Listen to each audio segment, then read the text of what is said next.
ధర్మాన్ని రక్షించడానికే దేవి దుర్గామాత అవతరించారు. శక్తి, ధైర్యం మరియు విజయం కోసం మనం పూజించే దుర్గామాత కథ మనసును ఆకట్టుకుంటుంది.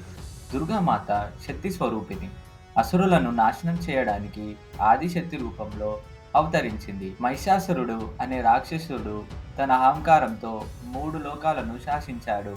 దేవతలు కలిసి పరమాత్మను ప్రార్థించగా తపస్సుకు ప్రతిఫలంగా దుర్గామాత అవతరించింది. మహిషాసురుడు యుద్ధానికి సిద్ధమయ్యాడు. తన 18 చేతులలో ఆయుధాలు ధరించిన దుర్గామాత రాక్షసుని మీద 9 రాత్రులు 10 రోజుల పాటు పోరాడింది.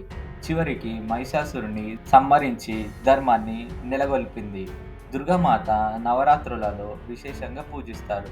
ఆమె మనసుకు ధైర్యం, శాంతి మరియు విజయాన్ని ప్రసాదిస్తుంది.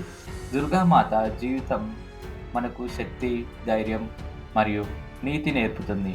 మనం ఆమె కృపను పొందాలంటే నిజాయితీ మరియు ధర్మ మార్గాల్లో నడవాలి. జై దుర్గామాత.